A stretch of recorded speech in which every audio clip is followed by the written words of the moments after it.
Bienvenue aux actualités TVCO. Au sommaire, cette semaine, le projet d'un sentier de la rive dans Charlevoix franchit une nouvelle étape. Le camp Le Manoir et le centre écologique de Port-au-Semont se dotent d'une même direction. Régent Bernard, nouveau directeur général de Maison Mère. Le festif fait face à des problèmes de croissance. Et enfin, connaissez-vous Davidoff? Bonne émission.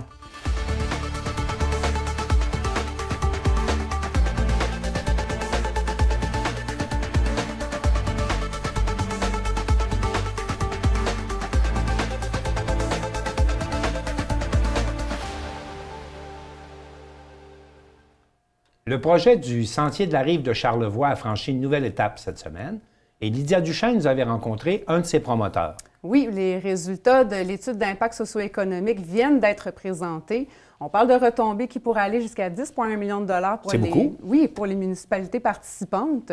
Je suis allée rencontrer le porte-parole du projet, M. Claude Bellé, qui nous en dit un peu plus sur les faits saillants du rapport. Le Sentier de la rive est un projet visant à aménager un sentier multifonctionnel entre les municipalités de Baie-Saint-Paul et Saint-Joseph-de-la-Rive. On parle d'une piste multifonctionnelle qui va permettre autant le ski de fond d'hiver que le fight bike ou la raquette. Et l'été, on va parler de vélo, on va parler de marche. D'abord élaboré en 2010, le projet laissé sur la glace a été repris par un groupe de citoyens l'an passé et l'étude d'impact socio-économique qui vient d'être réalisée confirme des retombées intéressantes allant de 400 000 à 10,1 millions de dollars pour la région, selon différents modèles de sentiers. Quand on parle de retombées potentielles, dépendamment de la configuration qui sera retenue ultimement, ça varie entre 400 000 et qui peuvent aller jusqu'à 9-10 millions comme tel, quand on est dans des configurations exceptionnelles.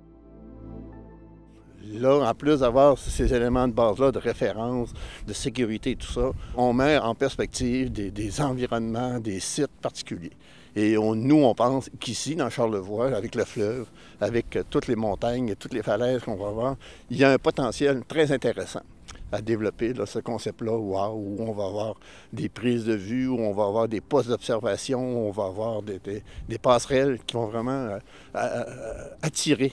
Le groupe de citoyens rencontrera les municipalités concernées pour la création d'un organisme dédié à l'aménagement et à l'entretien du sentier. Cette année, on règle toute la question des parcours, toute la question des normes environnementales et on va avoir les plans et devis à la fin d'année qui nous permettraient quelque part d'aller en appel d'offres par rapport à tout ça.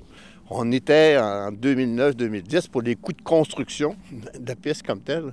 On parlait de montants entre 9 et 10 millions en 2009-2010. On pense qu'aujourd'hui, en 2023, 2024, presque 12 ans plus tard, on est autour de plus de 20 millions. Je pense qu'on est autour de ces chiffres-là. La rédaction du plan d'affaires et la recherche de financement se feront en 2023-2024 dans l'objectif d'ouvrir le sentier en 2025.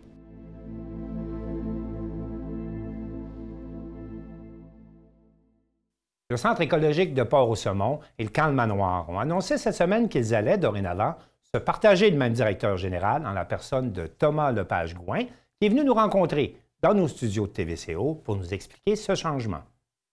Thomas Lepage-Gouin, bonjour. Bonjour. Qu'est-ce qui fait que vous avez décidé de vous doter d'une seule direction à deux camps de vacances? C'est une très bonne question. C'est un projet de longue haleine qu'on a commencé à réfléchir il y a déjà un certain temps. On voulait voir s'il y avait une manière pour le Centre écologique de Port-au-Semont et le camp Le Manoir de collaborer, de s'associer, puis d'en faire plus avec moins ou d'en faire autrement avec autant. Disons ça comme ça. Donc, on parle d'économie d'échelle, entre autres? On parle de potentiel. On parle de beaucoup de choses potentielles. Là, aujourd'hui, on commence. On est à l'étape 1. L'étape 1, ça a été de prendre la décision de partager une direction générale. Donc, je me retrouve à être le directeur général des deux organisations. C'est pas comme avoir deux jobs différentes en même temps. Les deux organisations se parlent, sont en relation, discutent ensemble, et moi, je me retrouve à gérer les deux simultanément. Donc, il y a une fusion au point de vue de la direction. Est-ce que cette fusion-là va se sentir également au niveau de l'offre de services et de la programmation? C'est une bonne question. Je ne peux pas répondre exactement quelle va être la finalité parce qu'on développe le projet ensemble, en collaboration.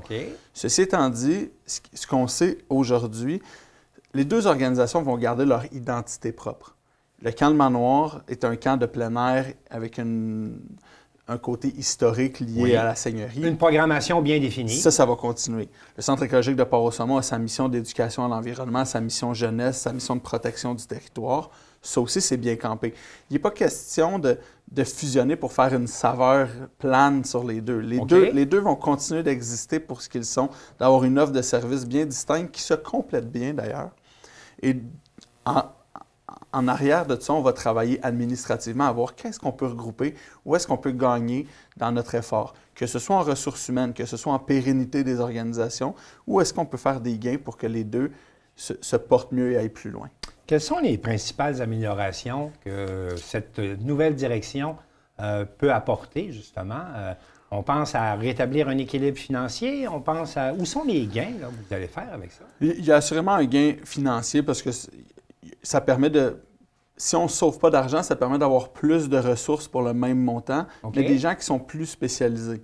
Fait qu'on peut penser, demain, de faire la job de direction des deux camps, c'est pas comme si je doublais mon volume de tâches. Oui, il est plus grand. Est-ce que c'est 25-30 %? Il y a des spécialistes à RH qui pourraient répondre mieux que moi. Mais vous allez faire comme si vous aviez un gros camp. Exactement. On va dire comme ça, ou un très gros camp. Avec différentes redditions de comptes à faire, que ce soit à un conseil d'administration ou à l'autre. Mais après ça, on peut penser, est-ce qu'on pourrait regrouper la comptabilité, qu'elle se fasse ensemble? Est-ce qu'on pourrait offrir du service à la clientèle, à tout le monde, ensemble, encore une fois? Est-ce qu'il y a des façons d'optimiser deux services de cuisine? Parce qu'on le sait, dans les camps, qui dit camp de vacances dit des jeunes qui couchent et l'on dit service de cuisine. Oui, 3 repas par jour. 3 repas par jour pour tous ces jeunes-là qui sont en pleine croissance. Ça fait des gros repas. Fait que c'est des exemples de choses qui vont être évaluées.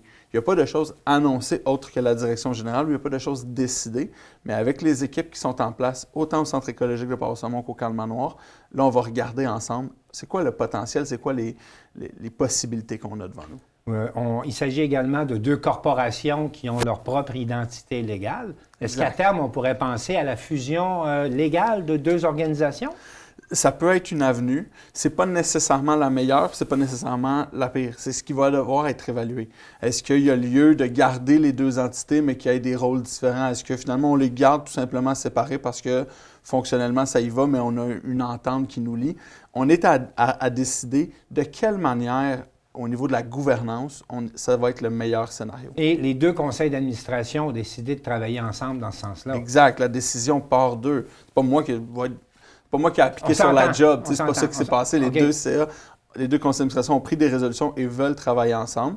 Reste à voir de quelle manière. C'est là qu'on va le vivre, puis progressivement. De toute façon, l'été, c'est demain. Je sais que une journée à moins 40, ça sonne bizarre de dire ça, mais pour ça nous encourage. Merci. Pour nous, là, le 2... L'été est demain. Vous êtes en été, vous. Exact. Okay? Au début février, on est dans... Donc, c'est quoi qui presse, là? C'est le recrutement? Là, c'est le recrutement du personnel et le lancement des inscriptions. Fait qu'on est là. Ça se fait en février? Ça, c'est commencé dans les deux camps. C'est commencé ou ça commence dans les prochains jours, prochaines semaines. Puis le recrutement, on est en plein en cours. Que ce soit pour des employés qui vont travailler plus en soutien à la cuisine, à l'entretien, ou pour les équipes d'animation, sauveteurs, coordonnateurs, moniteurs. Et ça, maintenant, il y a un endroit où on recrute pour les deux. C'est ce qu'on comprend? Oui et non. Au niveau des équipes d'animation, on continue de le faire par site, du moins pour cette année. Oui. Mais est-ce que éventuellement, ça fait partie des choses qui peuvent être évaluées? Est-ce que le recrutement devrait se passer tous ensemble? En ce moment, si vous êtes intéressé à travailler dans le monde des camps, c'est le temps de nous envoyer votre intention. Oui. Que ce soit au camp de Manoir ou au centre écologique, elles vont être traitées. Puis ça peut permettre, on parlait de synergie puis de partage. Si une équipe est pleine puis on continue de recevoir des candidatures pertinentes, évidemment qu'on va les inviter à appliquer on va se les refiler entre nous, puis on va travailler sur cette synergie-là. Dites-moi, c'est quoi, selon vous, le plus gros défi qui vous attend pour les prochains mois? Évidemment, avec la pénurie de la main-d'œuvre actuelle, c'est toujours ça le plus gros défi. Parce que... Compléter vos équipes. Surtout, exact. Surtout dans l'univers des camps, il faut comprendre qu'il y a des ratios légaux. Donc, un moniteur de moins, c'est 10 campeurs de moins. Je fais une règle rough, là, mais... Fait qu'on se comprend que c'est pas comme « Ah, je vais opérer avec une personne de moins. » Parce que la demande est là. La demande est là. OK. Donc, faut qu'on soit en mesure, de notre côté, d'aller chercher ce qu'il nous faut en termes de ressources humaines pour être capable d'offrir le service. Sinon, il va falloir renvoyer des jeunes. Diminuer le nombre de campeurs, donc diminuer les revenus. Mais surtout, de mettre des parents avec un problème. Parce que là, on pense en camp de vacances, mais quand on se retourne vers les camps de jour, si à l'île aux Coudres, j'ai 2 moniteurs puis qu'il y en a un qui ne rentre pas, c'est 50 des parents à qui je donne plus de service. Fait que là, on parle 8 semaines d'enfants à la maison en plein été avec des parents qui, on le sait, dans Charlevoix, avec la saison touristique, les parents on travaille beaucoup l'été. Oui. C'est un gros problème, ça. Fait que c'est sûr que la pénurie de main-d'œuvre est toujours le gros défi. Après, nous, on se donne, de toute façon, comme je vous disais, on n'est pas en train de réécrire comment les organisations vont fonctionner alors qu'on est sur le bord de commencer les opérations. Fait que ça nous donne l'hiver, le printemps, l'été pour évaluer tout ça, faire un bilan cet automne et prendre des décisions en termes de gouvernance rendues à l'automne. Donc, à partir de maintenant, on peut s'inscrire comme moniteur, puis on peut s'inscrire comme campeur. C'est bien ça, là? Exact. Comme campeur, l'été est arrivé chez vous, là. Ah oui. Nous, on est tourné vers l'été. Je dirais qu'on commence à préparer l'été au début octobre. Fait que ça sonne bizarre, mais on se donne septembre pour faire les bilans de l'été précédent, recevoir une coupe de groupes, finir des choses, des groupes scolaires, des choses comme ça. Puis dès octobre, on se tourne vers l'été suivant, puis on commence la planification. Alors, il me fait plaisir de vous souhaiter bon été, Thomas Lepage-Gouin. Merci beaucoup. Merci d'être venu nous voir. Ça me fait plaisir. Arrivé en poste il y a tout juste un mois, on s'entretient avec le nouveau directeur général de Maison Mère, M. Régent Bernard. Bonjour. Bonjour. Monsieur Bernard, vous avez beaucoup d'expérience de ce que j'ai vu au niveau de la gestion d'OBNL culturelle, au niveau du patrimoine aussi, en philanthropie également. Est-ce qu'il y a un projet sur lequel vous avez déjà travaillé qui s'apparente un peu à celui de Maison Mère? Oui, en fait, plusieurs. En fait, peut-être pas l'ampleur de Maison Mère, par exemple, parce que Maison Mère est un défi en soi. Oui. Hein? Je dirais, un projet qui est à peu près unique au Québec à l'heure actuelle, je pense. Dans le milieu de la reconversion du patrimoine immobilier et religieux au Québec, il y a plusieurs exemples qui s'apparentent un peu à Maison Mère, mais très peu je dirais, de l'ampleur. Et avec les particularités de Maison Mère. Le fait que la municipalité s'en soit portée acquéreur dans les années 2017, 16, 17, 18, à mon avis, c'est un fait assez unique. Ça prenait une administration municipale. Ça prenait une administration municipale qui était, un, visionnaire, oui, et deux, avec beaucoup, beaucoup de courage et de détermination pour réussir à, dans un premier temps, comprendre l'importance patrimoniale de ce lieu-là, l'importance symbolique aussi pour les résidents de tout Charlevoix et le potentiel de ce lieu-là. Il y a eu beaucoup, justement, dans les 5 dernières années, on s'est questionné au niveau de la gestion de Maison Mère, là, étudier différents modèles, est-ce qu'on avait le bon modèle, voir différents plans stratégiques. Il y a beaucoup d'investissements, en fait, dans différentes études comme ça. Est-ce qu'on a un bon modèle, là, ou on doit encore le repenser un peu? Je pense qu'il n'y a pas, par définition, un modèle, c'est quelque chose duquel on peut s'inspirer. Oui. Bon, alors au cours des 5 dernières années, ma compréhension de ce qui s'est produit, ça a été une volonté du milieu de travailler à doter Maison Mère d'une vision et d'une mission. Et je pense que les membres du conseil d'administration et les membres des différentes administrations municipales qui se sont succédés ont réussi ce tour de force-là. Est-ce qu'il y a un modèle qui aurait pu ou qui aurait dû primer sur d'autres? Il n'y a pas de réponse. Il n'y a pas de réponse à ça. Ce qu'on peut constater, par exemple, c'est qu'aujourd'hui, Maison Mère est en excellente santé financière, et qu'il y a de moins en moins de dépendance du financement municipal, de plus en plus de locataires, d'occupants, de visiteurs, d'utilisateurs et de plus en plus de partenaires. Donc, moi, j'arrive avec la mission de voir à réfléchir et actualiser ce qui a été déjà fait et de l'amener 5 ou 10 ans plus loin.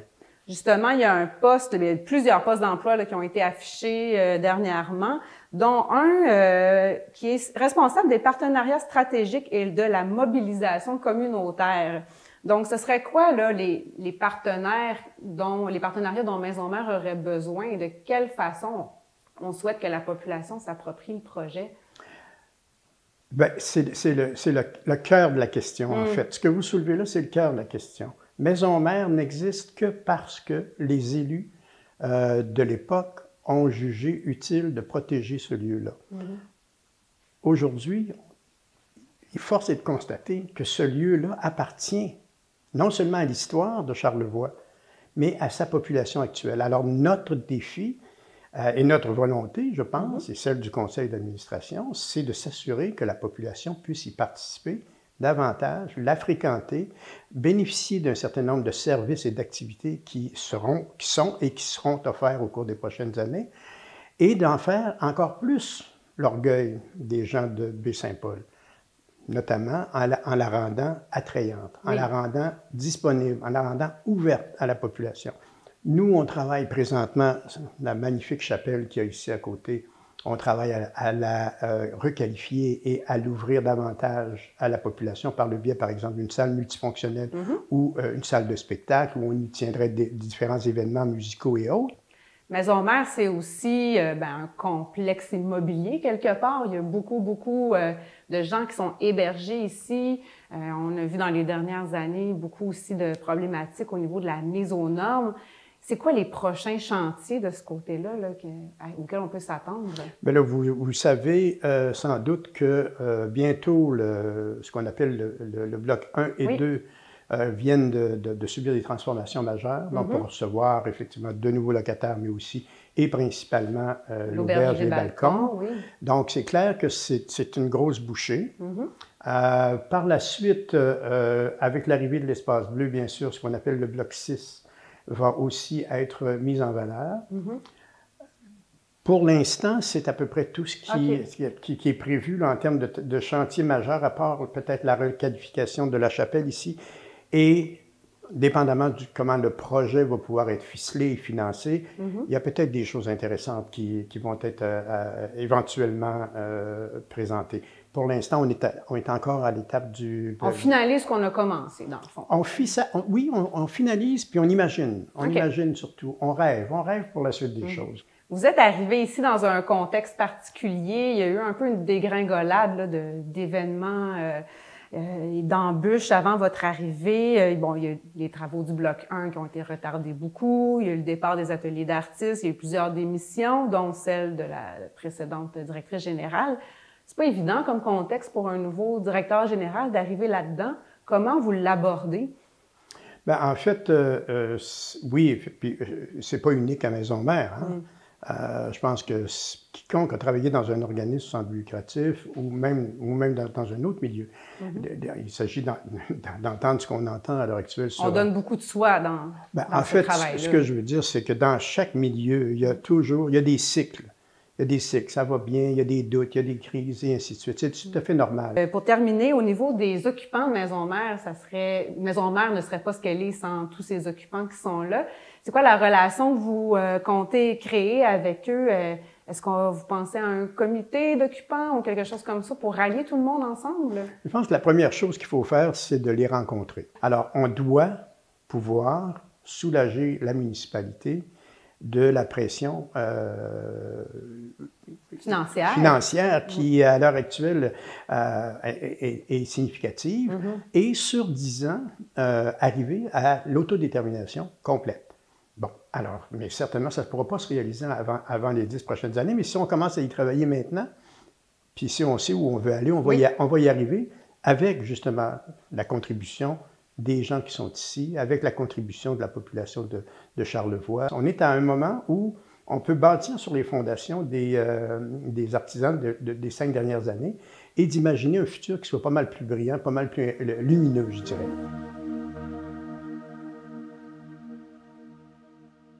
Le festif a tenu le 31 janvier dernier une soirée de consultation à l'Hôtel de Ville de Baie-Saint-Paul, soirée durant laquelle il a été possible de constater que le festif faisait face à d'importants problèmes de croissance.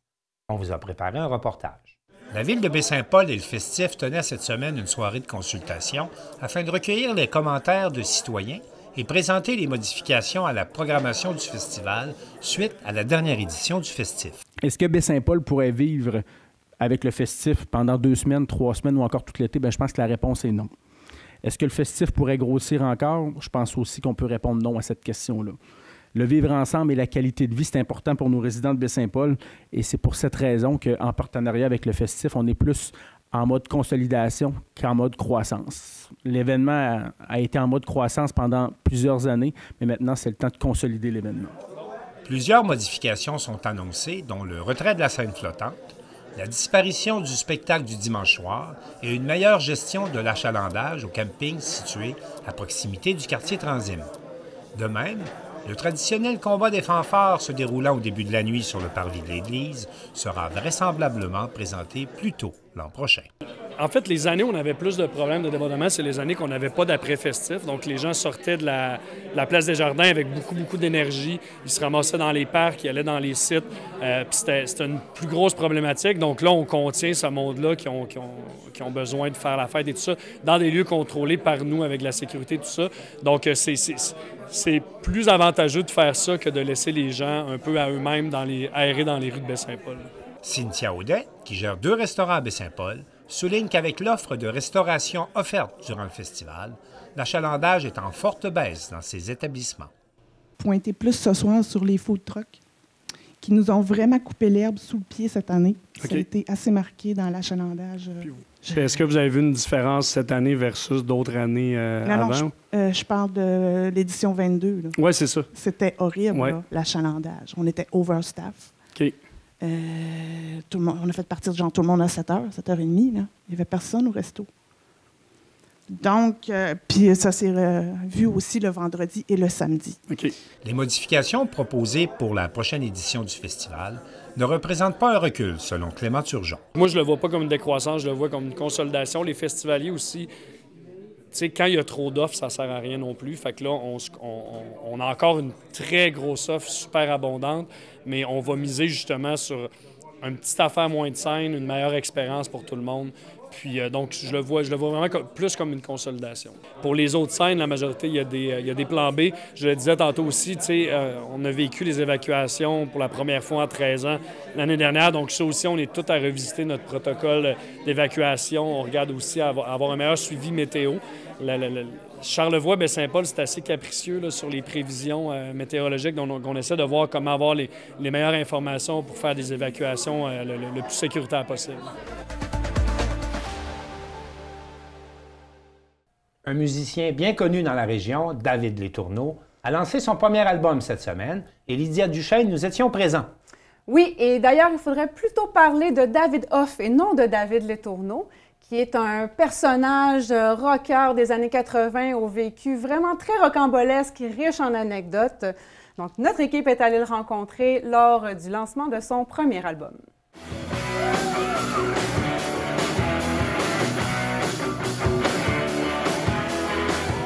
David Hoff, bonsoir. Salut, ça va bien? Ça va et toi? Oui. Vous êtes originaire de Monaco et avez côtoyé les plus grandes stars. Oui. Pourquoi avoir choisi Charlevoix pour vous émanciper? C'est vraiment parce que le prix des terrains n'est pas cher, puis vraiment, la villégiature est vraiment cool, puis il y a des développements vraiment cool comme le Géolagon.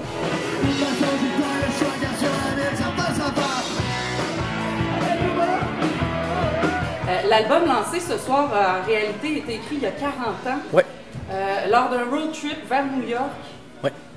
Pourquoi avoir attendu si longtemps avant de le lancer? C'est pour des mauvais contrats. Tu sais, dans le temps, j'avais signé avec... j'ai même plus le droit de dire le nom de la compagnie de disques. Mais on avait été, là je peux le dire, on avait été poursuivi par une compagnie de tabac, du même nom que mon nom d'artiste. Oh. Donc, c'est ça, ça a vraiment jamais pu décoller.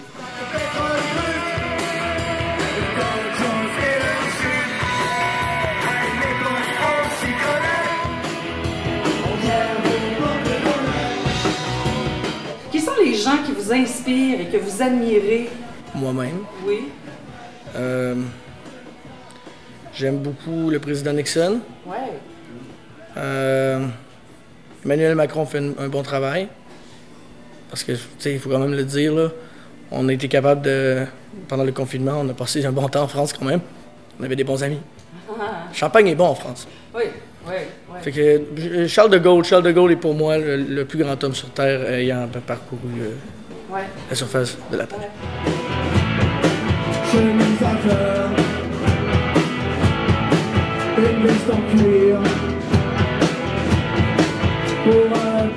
Quelle est la suite? Peut-être organiser une tournée en Europe, une tournée en Gaspésie. En Gaspésie, ça marche aussi, hein? Ouais. Il y a encore une fois beaucoup de développement qui peut se faire là-bas. Donc peut-être acheter des terrains. Ouais. Puis sinon, rencontrer les gens. On voit que vous avez une façon d'investir aussi dans les bonnes personnes, dans les bons projets. Le temps, c'est de l'argent, puis le temps, c'est aussi les amis. Donc il faut des fois concilier les deux. Oui. Argent et amitié.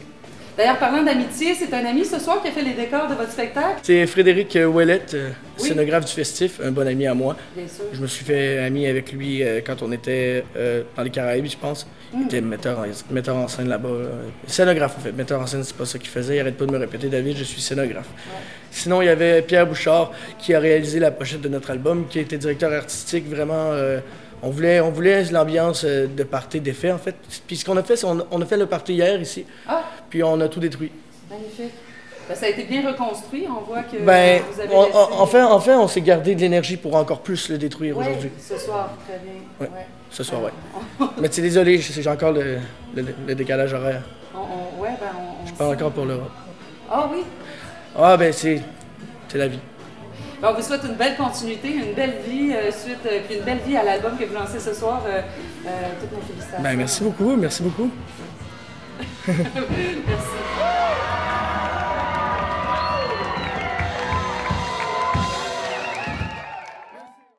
Alors, c'est tout pour les actualités cette semaine. On espère que ça vous a plu et à la prochaine.